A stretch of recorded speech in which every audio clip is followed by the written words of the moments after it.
నమస్తే సత్యం న్యూస్ 9 టీవీకి స్వాగతం. నా పేరు తరంగిణి. ముందుగా బులెటిన్లో హెడ్లైన్స్ చూద్దాం.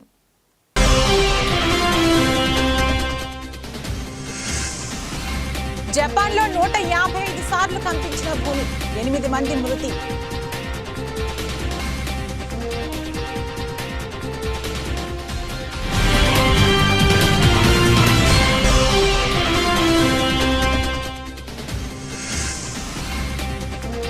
దేశంలో 4565కు పెరిగిన క్రియాశీల కేసులు. కొత్తగా 573 మందికి కోవిడ్ పాజిటివ్.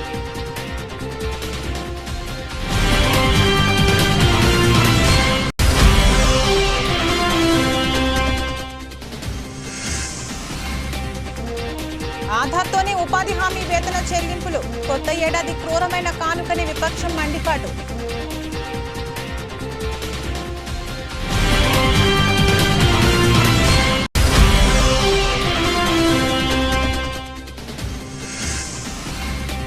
జనసేన పార్టీ వీర మహిళలు ఆగ్రహం. విశాఖలోని జీవీఎంసీ గాంధీ పార్క్ వద్ద నల్ల దుస్తులతో నిరసన.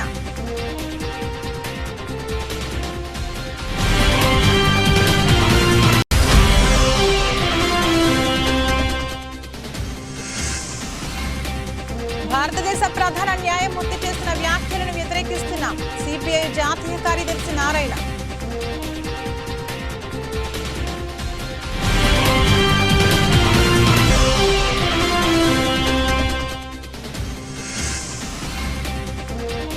ఆదిలాబాద్ పట్టణంలో ట్రాఫిక్ సమస్యతో ప్రజలు తీవ్ర ఇబ్బందులు. సమస్యను పరిష్కరించడానికి తన వంతు కృషి చేస్తా ఎమ్మెల్యే పాయల్ శంకర్. వరుస భూకంపాలతో జపాన్ వణికిపోతుంది. సోమవారం నుంచి ఇప్పటి వరకు 155 సార్లు భూమి కంపించిందని జపాన్ వాతావరణ శాఖ తెలిపింది. ఇందులో సోమవారం నాటి 7.6 తీవ్రతతో వచ్చిన భూకంపంతో పాటు 6 తీవ్రత నమోదైన భూకంపాలు కూడా ఉన్నాయని వెల్లడించింది. అయితే 3 అంతకంటే ఎక్కువ తీవ్రతతో నమోదైనవే అత్యధికంగా ఉన్నాయని చెప్పింది. మంగళవారం తెల్లవారుజామున కూడా 6 సార్లు శక్తివంతమైన ప్రకంపనలు వచ్చాయని పేర్కొంది. కాగా సెంట్రల్ జపాన్లో సోమవారం నాటి భారీ భూకంపం వల్ల 8 మంది మరణించారని అధికారులు తెలిపారు. సునామీ రావడంతో అలలు మీటర్ ఎత్తు వరకు ఎగిసిపడ్డాయని, దీంతో పలు ఇండ్లు ధ్వంసమయ్యాయని చెప్పారు. వాజిమా పట్టణంలో దాదాపు 30 భవనాలు కుప్పకూలాయి.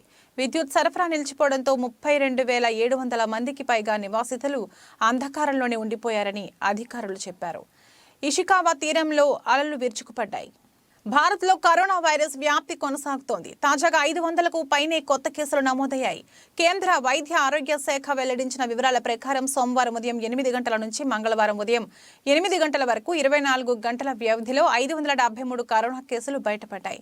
తాజా కేసులతో కలిపి దేశంలో క్రియాశీల కేసుల సంఖ్య 4565కి పెరిగింది. ఇక నిన్న ఒక్కరోజే 2 మరణాలు నమోదయ్యాయి. హర్యానాలో ఒకరు, కర్ణాటకలో ఒకరు ప్రాణాలు కోల్పోయారు. మహాత్మా గాంధీ జాతీయ గ్రామీణ ఉపాధి హామీ పథకం వేతన చెల్లింపులు ఈ ఏడాది జనవరి 1 నుంచి ఆధార్ ఆధారిత ఏబీపీఎస్ విధానంలో జరగనున్నాయి. గత ఏడాది జనవరి 30 నుంచే ఈ విధానాన్ని తప్పనిసరి చేసిన రాష్ట్ర ప్రభుత్వాలు తమ డేటాబేస్ ను బలోపేతం చేసుకునేందుకు 5 సార్లు పొడిగింపించారు. ఈ కొత్త విధానం ప్రకారం ఉపాధి హామీ పథకం కూలీల జాబ్ కార్డ్ బ్యాంకు ఖాతా ఆధార్తో అనుసంధానమై ఉండాలి. ఆధార్ సంఖ్యను వ్యక్తుల ఆర్థిక చిరునామాగా ఈ విధానం ఉపయోగిస్తుంది. దాంతోపాటు బ్యాంకు ఖాతా నేషనల్ పేమెంట్స్ కార్పొరేషన్ ఆఫ్ ఇండియాకు చెందిన మప్పర్తో అనుసంధానమై ఉండాలి. సంపూర్ణ మద్యపాన నిషేధం విధించిన తర్వాత ఎన్నికలకు వెళ్తా అన్న ముఖ్యమంత్రి జగన్మోహన్ రెడ్డి మాట తప్పారని జనసేన పార్టీ వీర మహిళలు ఆగ్రహం వ్యక్తం చేస్తున్నారు. ఈ సందర్భంగా విశాఖలోని జీవీఎంసీ గాంధీ పార్క్ వద్ద నల్ల దుస్తులతో నిరసన వ్యక్తం చేశారు. ఉత్తర నియోజకవర్గం సమన్వయకర్త ఉషారాణి మాట్లాడుతూ మద్యాన్ని ఆదాయ వనరుగా చూడనని చెప్పిన వ్యక్తి ఈ రోజు అదే ఆదాయంతో మరిన్ని అప్పులు తీసుకువచ్చి రాష్ట్రాన్ని మధ్య ఆంధ్రప్రదేశ్గా మారుస్తున్నారని మండిపడ్డారు. నవరత్నాలలో భాగంగా దశల వారీ మద్య నిషేధం అమలు చేసిన తర్వాతే ఎన్నికలకు వెళ్లాలని డిమాండ్ చేశారు. మరీ ముఖ్యంగా మహిళలు మీరు ఇచ్చినటువంటి ఏదైతే సంపూర్ణ మద్యపాన నిషేధాన్ని అమలు చేస్తాను, నేను సంపూర్ణ మద్యపాన నిషేధాన్ని అమలు చేయకపోతే మరలా 2024లో ఎలక్షన్కి రాను, మిమ్మల్ని ఓటు అడగను అని ఆ రోజు ఏదైతే ఆయన హామీ ఇచ్చి ఈరోజు ప్రజల్ని మభ్యపెట్టి మహిళల్ని ఓల్డ్ దండుకొని మద్యాన్ని ఆదాయ వనరుగా చేసుకొని ఈ రాష్ట్రాన్ని మధ్యాంధ్రప్రదేశ్గా చేసినటువంటి ఘనత ఏదైనా ఉంది అంటే అది ఒక జగన్మోహన్ రెడ్డి గారికి మాత్రమే దక్కుతుంది.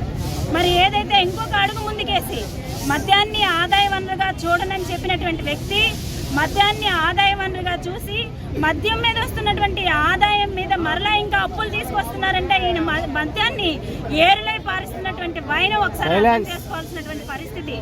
మరి వైన్ షాపుల దగ్గర టీచర్స్ ని, గవర్నమెంట్ స్కూల్ టీచర్స్, ఉపాధ్యాయులు, వాళ్ళ పిల్లల భవిత తీర్చిదిద్దే ఉపాధ్యాయుల్ని తీసుకెళ్లి వైన్ షాపుల దగ్గర నుంచే పెట్టడం అంటే ఈయన మద్యాన్ని ఏ రకంగా మరి ప్రోత్సహిస్తున్నారన్న విషయాన్ని ఒకసారి ఆలోచించుకోవాల్సినటువంటి పరిస్థితి. రాష్ట్రంలో మరి వీళ్ళని నమ్మి అధికారంలోకి తీసుకొస్తే రాష్ట్రాన్ని నట్టేటి ముంచుతున్నటువంటి జగన్మోహన్ రెడ్డిని జనసేన పార్టీ వీర మహిళా విభాగం నుంచి ఒకటే అడుగుతున్నాం. మీరు ఏదైతే హామీ ఇచ్చారో, మీరు ఏదైతే సంపూర్ణ మద్యపాన నిషేధాన్ని అమలు చేయకుండా ఎలక్షన్కి వెళ్ళనన్నారో మీకెవ్వరికి కూడా ఓటు అడిగే అవకాశం లేదు. ఎట్టి పరిస్థితుల్లో మీరు ఇచ్చినటువంటి నవరత్నాల్లో హామీ అయినటువంటి సంపూర్ణ మద్యపాన నిషేధాన్ని అమలు చేసి తీరాల్సిందే. 138 మంది కల్తీ సారా తాగి ఈరోజు చనిపోతే దానికి బాధ్యులు ఎవరు? ఓ పక్కన మరి కనీసం క్వాలిటీ కూడా మెయింటైన్ చేయకుండా ప్రభుత్వమే మద్యం షాపులు మెయింటైన్ చేసే విధంగా ఈరోజు ఒక కిళ్ళి కొట్టుకెళ్తే, ఒక కిళ్ళి కొనుక్కుంటే ఆన్లైన్లో డిజిటల్ పేమెంట్ చేయొచ్చు, కానీ మద్యానికి మాత్రం డబ్బులు మాత్రమే తీసుకున్నారు. మీరు తీసుకున్నటువంటి డబ్బులు తాడేపల్లి ప్యాలెస్కి పంపించి మరి ఏ రకంగా పక్కదారులు పట్టిస్తున్నారు అని జనసేన పార్టీ తరఫున అడుగుతున్నాం. ఖచ్చితంగా మీ ఇచ్చినటువంటి నవరత్నాల హామీ ఏవైతే ఉందో, మీ నవమోసాలు ఏవైతే ఉన్నాయో ప్రజలందరూ కూడా గమనిస్తున్నారు. మీరు ఇచ్చినటువంటి హామీని నెరవేర్చిన తర్వాత మాత్రమే ఎలక్షన్స్కి వెళ్లాలని జనసేన పార్టీ తరఫున డిమాండ్ చేస్తారు. రాష్ట్రంలో ఆందోళనలు కొనసాగిస్తున్న అంగన్వాడీ, మున్సిపల్ కార్మికుల సమస్యలను పరిష్కరించాలంటూ విశాఖలో అఖిలపక్ష కార్మికులు, ప్రజా సంఘాలు నిరసనకు దిగాయి. ప్రభుత్వం తక్షణమే వారి సమస్యలపై స్పందించాలని కోరుతూ భారీ ర్యాలీ చేపట్టాయి.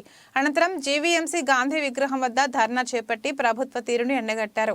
పనికి తగ్గ జీతాలు అందించాలని కోరుతున్న అంగన్వాడీల విషయంలో ప్రభుత్వం నిర్లక్ష్యంగా వ్యవహరిస్తోందని ప్రజా సంఘం నేత జగ్గు నాయుడు మండిపడ్డారు. మున్సిపల్ కార్మికుల సమస్యలను కూడా పరిష్కరించాలని సీఎం జగన్ వీరి సమస్యలపై తక్షణం స్పందించాలని ఈ సందర్భంగా ఆయన డిమాండ్ చేశారు. అంగన్వాడీ కార్మికులు, మున్సిపల్ కార్మికులు, సర్వ శిక్షణ అభియాన్ కార్మికులు సమ్మె పోరాటం నిర్వహిస్తున్నారు. కార్మికుల మీద జగన్మోహన్ రెడ్డి ప్రభుత్వం నిర్బంధం ఆపి వీరి యూనియన్ ప్రతినిధులతో వెంటనే చర్చలు జరిపి సమస్యలు వెంటనే పరిష్కారం చేయాలని చెప్పని డిమాండ్ చేస్తూ విశాఖ జిల్లాలో ఈరోజు అఖిలపక్ష కార్మిక సంఘాలు, ప్రజా సంఘాల ఆధ్వర్యంలో సరస్వతి పార్క్ నుండి జీవీఎంసీ అంగన్వాడీ శిబిరం వరకు ప్రదర్శన జరిగింది. జగన్మోహన్ రెడ్డి గారు ఎన్నికల్లో పాదయాత్రలు అంగన్వాడీ చెల్లెమ్మల అక్కమ్మలు, నా సోదరులను నాకు అధికారం ఇవ్వండి, మీరు సుప్రీంకోర్టు గైడ్లైన్స్ ప్రకారంగా గ్రాడ్యుయేట్ చెల్లిస్తాను, కనీస వేతనం 20,000 రూపాయలు ఇస్తాను, ఎవరు కార్మికులుగా గుర్తిస్తానని చెప్పని ఎన్నికల హామీ ఇచ్చాడు ఆయన. ఆ అధికారం అయిపోతా ఉంది, ఆ హామీ అమలు చేయలేదు. అందుకని కార్మికులు గత 19 రోజులు సమ్మె చేస్తున్నారు.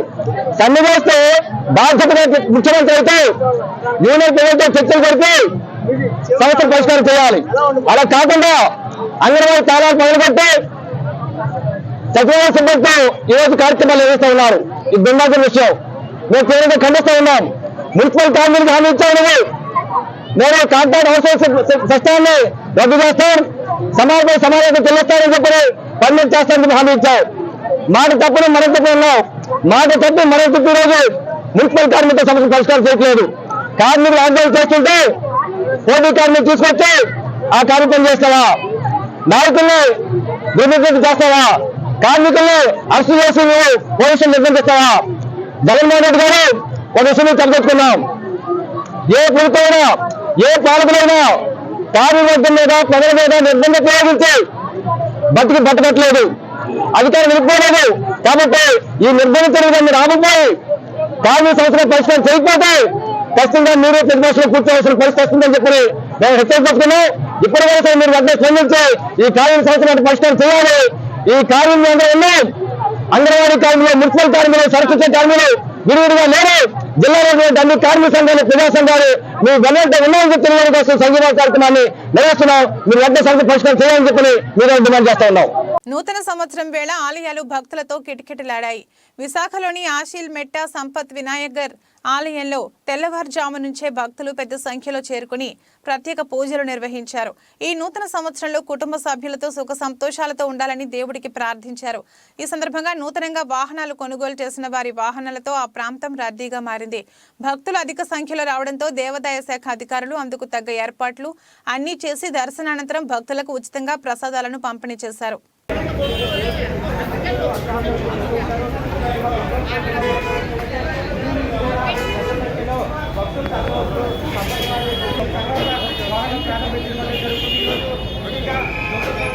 అనేక మంది నగర వాసులు తమ కొత్త వాహనాలు కొనుగోలు చేసుకొని ఏదైతే దేవాలయం నగరంలోని అనేక దేవాలయాలన్నీ కూడా ఇప్పటికే నగర వాసులతో ప్రత్యేక పూజలు చేస్తున్నారు. ముఖ్యంగా విశాఖ వ్యాప్తంగా నూతన సంవత్సర వేడుకలు అనేవి పెద్ద ఎత్తున విశాఖలోని సంపత్ వినాయక టెంపుల్తో పాటు ముఖ్యమైన దేవాలయాలైన సింహాచలం శ్రీ వరలక్ష్మీ నరసింహ దేవాలయంలో ప్రత్యేక పూజలు చేయడం అయితే జరుగుతుంది. ఇది ప్రస్తుతం విశాఖలోని పరిస్థితి.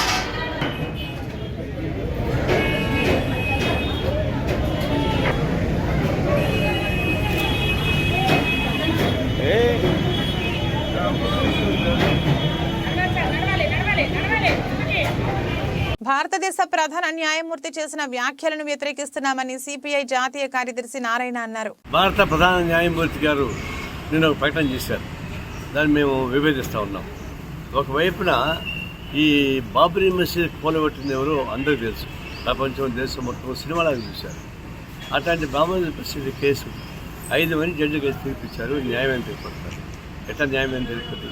ప్రపంచం మొత్తం తెలుసు కదా. ఎల్కే అద్వాని ఎక్కడే ఉన్నారు, మురళీమోహన్ జోషి అక్కడే ఉన్నారు, ఉమాభారతి అక్కడే ఉంది. అంతా కలిసి కూలగొట్టి డ్యాన్స్ చేసుకున్నారు. ప్రపంచం తెలుసు.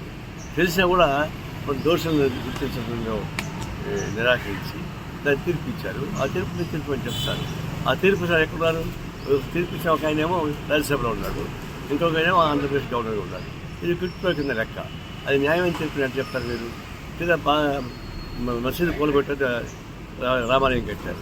రామాలయం కడితే ఎల్కే అద్వాని రావద్దని చెప్పారు. ఎందుకంటే ఆయన కూల్చింది ఆయన కాబట్టి గిల్టీ కొట్టని చెప్పేసి బీజేపీ ఆదేశం లోపల గిల్టీకి ఫీల్ అవుతున్నారు. ఆయన వాళ్ళు కూల్చారు కాబట్టి ఆయనకు వస్తే బాగుండేమని. ఆయనకి అట్టహాసంగా ప్రారంభోత్సవం చేస్తున్నటువంటి రామాలయానికి మీరు రావద్దని చెప్పేసి అయోధ్యకు రావద్దని చెప్పేశారు. దీన్ని బట్టి అర్థమవుతుంది కదా ఎవరు కూల్చారు.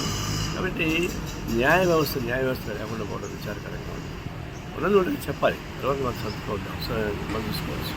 అంటే ఇది భారత న్యాయమూర్తి అభిప్రాయాన్ని మేము వివేచిస్తాం. హన్మకొండ జిల్లా వరంగల్ మున్సిపాలిటీ పరిధిలోని 56 డివిజన్ల డిసెంబర్ 31వ తారీఖు ఆదివారం రోజున వర్ధనపేట శాసనసభ్యుడిగా ఘన విజయం సాధించి మొట్టమొదటిసారిగా 56వ డివిజన్ గోపాలపురం కేజీ ఫంక్షన్ హాల్లో కొంక హరిబాబు నిర్వహించిన ఆత్మీయ సన్మాన కార్యక్రమానికి హాజరైన వర్ధనపేట నియోజకవర్గ శాసనసభ్యులు కెఆర్ నాగరాజు అనంతరం మాట్లాడుతూ, నన్ను అత్యధిక మెజార్టీతో గెలిపించడంలో మీ పాత్ర కూడా ఉండడం చాలా అభినందనీయమని, ఈ డివిజన్లో చాలా మంది ఉద్యోగస్తులు ఉండడం నా గెలుపు సహకరించి నన్ను ఆదరించినందుకు ప్రతి ఒక్కరికి పేరు పేరున కృతజ్ఞతలని తెలియజేస్తూ మీకు ఎల్లవేళలా అందుబాటులో ఉంటా. నేనే ఉదయాన్నే గుడ్ మార్నింగ్ ఎమ్మెల్యే ప్రోగ్రాంతో మీ కాలనీలకు వచ్చి మీ సమస్యలన్నీ పరిష్కరిస్తానని వారికి తెలియజేయడం జరిగింది. ఈ కార్యక్రమంలో 56వ డివిజన్ కాంగ్రెస్ నాయకులు కొంగ హరిబాబు, సీనియర్ నాయకులు, డివిజన్ స్థాయి నాయకులు, మహిళా నాయకులు, యువకులు, వివిధ అనుబంధ సంఘాల నాయకులు తో పాటు తదితరులు పాల్గొన్నారు. ఏ సమస్య ఉన్నా మీరు ఫోన్లో చెప్తే, ఎందుకంటే ఇలా మీటింగ్ ఉన్నప్పుడు నేను ఫోన్ ఎత్తకుంటే అదొక రాంగ్ మెసేజ్ పోతుంది. ఎమ్మెల్యే ఫోన్ ఎత్తలేడు, గెలిచినట్టు ఇట్లున్నాడు, గెలపకుండా ఎట్లున్నాడు అనేది అదొక మెసేజ్ పోతుంది. డైలీవేర్ ఎమ్మెల్యే అనేది ఒకటి పెడుతున్నా, అది ఫ్రీ కాల్ ఉంటుంది, మీకు డబ్బులు కూడా కట్ కావు. దానికి మీరు కాల్ చేయొచ్చు, మీ సమస్య కూడా చెప్పచ్చు. నాకు స్పోర్ట్స్ ఉంది, నాకు ఆసక్తి ఉంది కాబట్టి నేను ఉదయాన్నే లేపుతాను. వచ్చింది 6 గంటలకు వచ్చి లేపి నీతో నాతో అందరికి కలిపి కాలనీ ఈవెన్ ఆఫీసర్లు కూడా తీసుకొని వస్తాను. 6 గంటలకు రావాలని చెప్తాను. కాలనీ సమస్యలు ఏమన్నా కూడా తప్పనిసరిగా అప్పుడు కూడా మాటించిన, ఇప్పుడు కూడా చెప్తున్నా, నా వంతు కృషి తప్పనిసరిగా కాలనీలో ఏం కావాలో, ఏం నీడ్స్ ఉన్నాయో తప్పనిసరిగా వాటిని అటెండ్ అయ్యే బాధ్యత తీసుకుంటా. మేము అందరినీ మేల్కొల్పి ఆ కాలనీల సమస్యలను, ఆ పైన ఇంకా SC ST సబ్ ప్లాన్ అన్నారు ఇంకా తీసుకొస్తే అది కూడా కొట్లాడే విధంగా కొట్లాడి తీసుకొచ్చే విధంగా చాలా మంది 10 ఏళ్ల నుండి బడుగు బలైన వర్గాలు మన యొక్క దళిత సోదరులు సోదరి మనలంతా ఇల్లు లేక చాలా మంది ఇబ్బంది పడుతున్నారు. ఇల్లు తెచ్చే విధంగా తర్వాత ఏ దాంట్లో డౌన్ టు ఎత్తుపోతా మీకోసం డౌన్ టు ఎత్తుపోయి ఇల్లు కూడా తీసుకురావడానికి అలాగే నిధులు తీసుకురావడానికి నేను ప్రయత్నం చేస్తా. గోపాలపురం చెరువును ఆల్రెడీ నేను ఐబీ అధికారులను పిలిచి మాట్లాడడం జరిగింది. ఐబీ అధికారులతో మాట్లాడి కలెక్టర్ గారికి స్ట్రిక్ట్ గా ఇన్స్ట్రక్షన్స్ ఇస్తున్నాను. నా తమ్ముడు మా అన్నను నా కొడుకు కానీ ఇలాంటి పని చేసినప్పుడు ఎవరిని కూడా ఉపేక్షించద్దు. ఏదైతే చెరువు ఆక్రమించిందో దానిపైన తప్పనిసరిగా చట్టపరమైన చర్యలు, కక్ష సాధింపు చర్యలు కాదు, చట్టపరమైన చర్యలు తీసుకోవాలని కలెక్టర్ గారు చెప్తే అది వర్క్ నడుస్తుంది.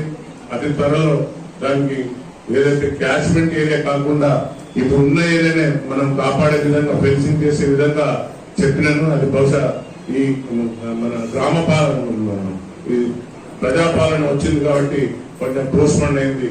అది తప్పనిసరిగా ఆ చెరువు తర్వాత చాలా మంది పాపం ఒక ఉద్యోగి కష్టపడి ఒక 250 గజాలు భూములు ఆక్రమించి ఎవరైనా ఇబ్బంది పెడితే నేను మాత్రం టాలరేట్ చేయను.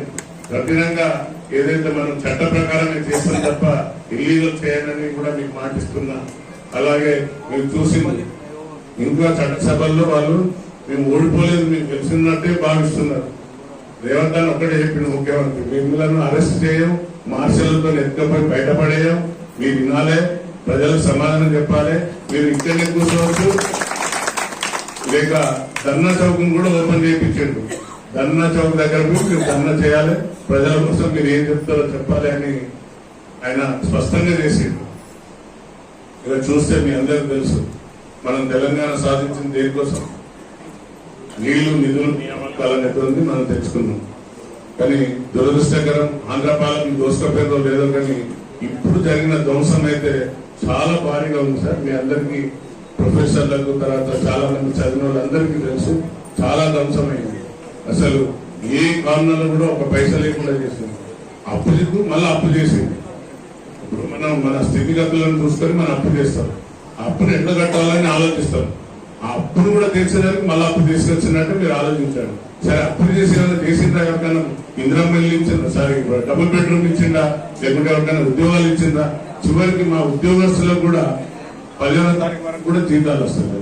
వాళ్ళకి డిఏ లేదు, హెచ్ఆర్ఏ లేదు, సరిగ్గా వాళ్ళ ఇంక్రిమెంట్ రాలేదు, పిఆర్సీ లేదు, డిఎస్సీ పడలేదు. చాలా మంది టీచర్ల కోసం ఉద్యోగాల కోసం, చాలా మంది గ్రూప్ 1 ఉద్యోగాల కోసం హెల్త్ కార్డు కూడా లేదు. సో ఇన్ని సమస్యలు మరి డబ్బులు తెచ్చి అప్పు తెచ్చి చాలా బాగా చేసినాం మేము. తప్పనిసరిగా వారిని కూడా ఆదుకునే హక్కు మనకు ఉంది అన్న మద్దతు వేసుకోమని వచ్చిందా?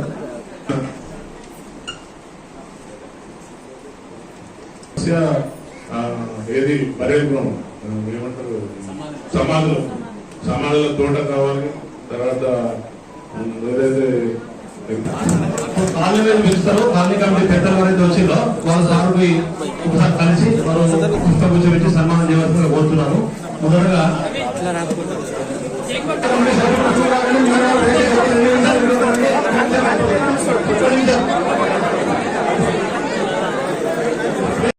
కుటుంబ సమేతంగా సోమవారం ఆంగ్ల నూతన సంవత్సర సందర్భంగా యాదాద్రి శ్రీ లక్ష్మీ నరసింహస్వామి వారిని దర్శించుకుని ప్రత్యేక పూజల్లో పాల్గొన్నారు. భువనగిరి ఎమ్మెల్యే కుంభం అనిల్ కుమార్ రెడ్డి ఆయనకు మొదటగా ఆలయ సాంప్రదాయ ప్రకారం స్వాగతం పలికి ప్రధానాలయంలోని స్వయంభూ మూర్తుల దర్శనం అనంతరం ప్రత్యేక ఆశీర్వచనములు చేసిన ఆలయ అర్చకులు, ఆలయ అధికారులు స్వామివారి లడ్డు ప్రసాదం అందజేశారు.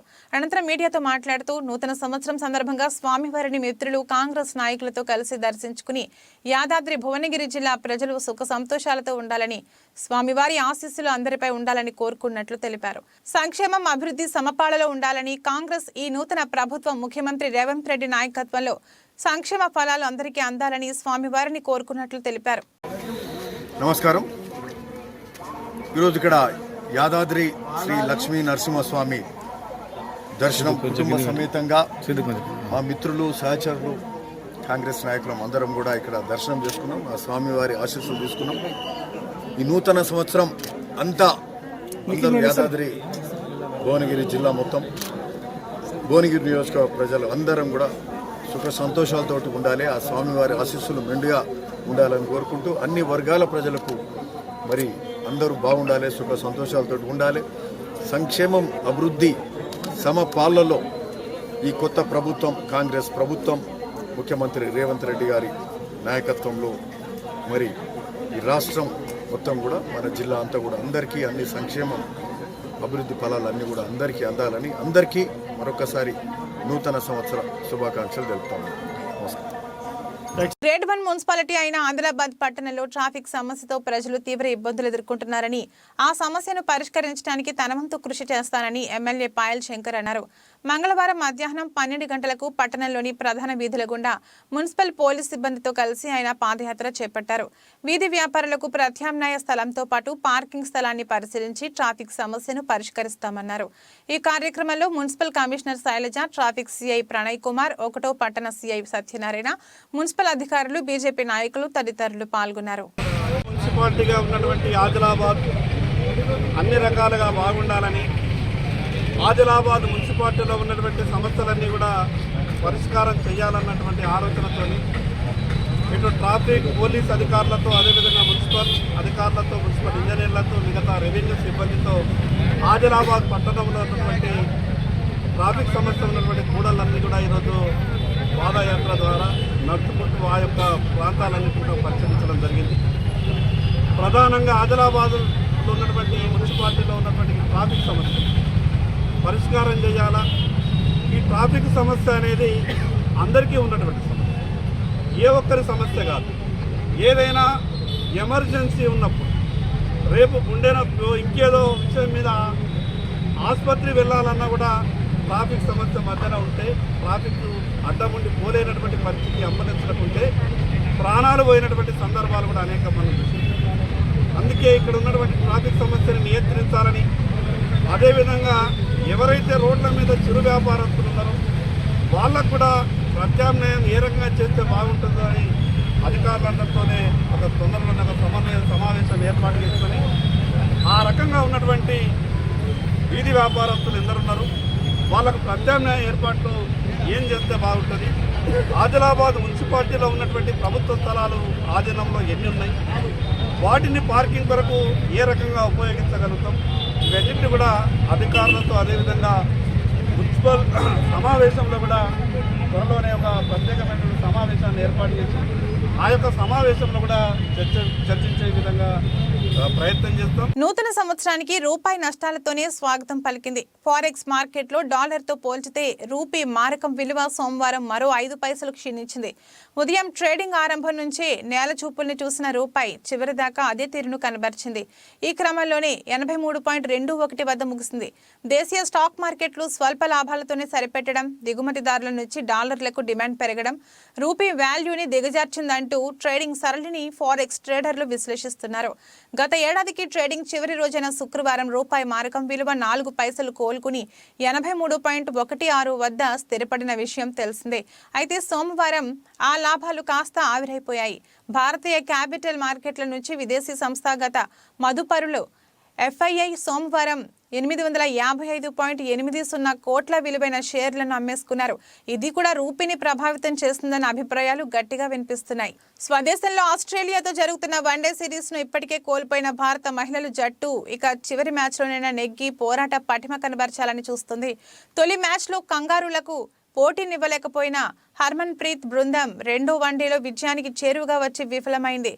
రిచా ఘోష్, జెమిమా రోడ్రిగ్స్ రాణించిన కీలక సమయంలో కెప్టెన్ హర్మన్ ప్రీత్ కౌర్ స్థాయికి తగ్గ ప్రదర్శన చేయలేకపోవడంతో టీమిండియాకు పరాజయం తప్పలేదు. ఇప్పుడు ఆ లోపాలను సరిదిద్దుకుని సమిష్టిగా సత్తా చాటాలని మేనేజ్మెంట్ కోరుకుంటుంది. మరోవైపు 3 మ్యాచ్ల సిరీస్ ను ఇప్పటికే 2-0తో కైవసం చేసుకున్న ఆస్ట్రేలియా క్లీన్ స్వీప్ పై కన్నేసింది. స్టార్ ప్లేయర్లతో నిండి ఉన్న కంగారులను అడ్డుకోవాలంటే మన అమ్మాయిలు శక్తికి మించి పోరాడాల్సిందే. స్టార్ ఓపెనర్ స్మృతి మంధన, యస్తికా భాటియా, జెమిమా, రిచా, హర్మన్, దీప్తి శర్మ, పూజా వసర్తార్కర్ సమిష్టిగా సత్తా చాటాల్సిన అవసరం ఉంది. ఇక టెస్టు ఫార్మాట్లో ఇంగ్లాండ్, ఆస్ట్రేలియాను వణికించిన మన బౌలర్లు పరిమిత ఓవర్ల క్రికెట్లో ఆ స్థాయి ప్రభావం చూపలేకపోతున్నారు. ఫీల్డింగ్ కూడా మెరుగుపడాల్సి ఉంది. మహేష్ బాబు తాజా చిత్రం గుంటూరు కారం సంక్రాంతి కానుకగా ఈ నెల 12న ప్రేక్షకుల ముందుకు రాబోతుంది. ఈ సినిమా తర్వాత ఆయన రాజమౌళి దర్శకత్వంలో నటించబోతున్న విషయం తెలిసిందే. ఆఫ్రికా అడవుల నేపథ్యంలో యూనివర్సల్ అడ్వెంచర్ కథాంశంతో దర్శకుడు రాజమౌళి ఈ సినిమాకు సన్నాహాలు చేస్తున్నారు. పాన్ వరల్డ్ సినిమాగా హాలీవుడ్ సాంకేతిక నిపుణులను భాగస్వామ్యం చేస్తూ ఈ చిత్రాన్ని తెరకెక్కించబోతున్నారు. రాజమౌళి తండ్రి రచయిత విజేంద్ర ప్రసాద్ కథనందిస్తున్నారు. ప్రస్తుతం పూర్వ నిర్మాణ కార్యక్రమాలు జరుగుతున్నాయి. ఈ సినిమా ఎప్పుడు సెట్స్ మీదకు వెళ్తుందోనని అభిమానులు ఆసక్తిగా ఎదురుచూస్తున్నారు. తాజా సమాచారం ప్రకారం మార్చిలో పూజా కార్యక్రమాలతో ఈ సినిమాలు లాంఛనంగా ప్రారంభించబోతున్నారని తెలిసింది. బులెటిన్ ముగించే ముందు హెడ్లైన్స్ మరొకసారి.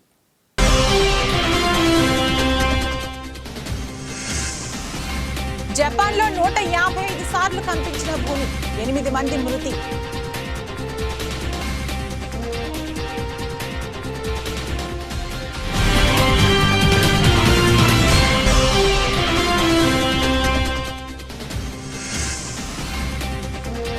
దేశంలో 4,565కి పెరిగిన క్రియాశీల కేసులు. కొత్తగా 573 మందికి కోవిడ్ పాజిటివ్.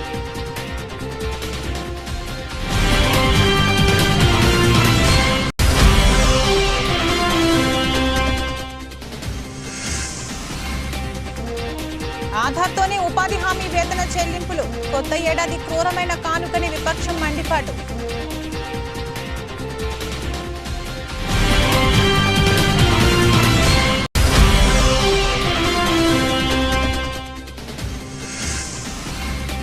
జనసేన పార్టీ వీర మహిళలు ఆగ్రహం. విశాఖలోని జీవీఎంసీ గాంధీ పార్క్ వద్ద నల్ల దుస్తులతో నిరసన.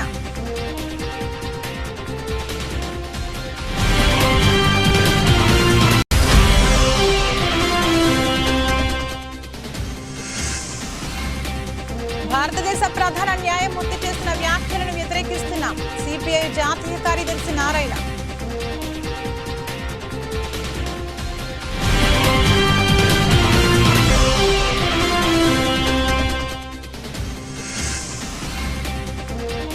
ఆదిలాబాద్ పట్టణంలో ట్రాఫిక్ సమస్యతో ప్రజలు తీవ్ర ఇబ్బందులు. సమస్యను పరిష్కరించడానికి తన వంతు కృషి చేస్తా ఎమ్మెల్యే పాయల్ శంకర్. ఇదే రోజు బులెటిన్. మరో బులెటిన్లో మళ్ళీ కలుద్దాం. అంతవరకు సెలవు. నమస్కారం.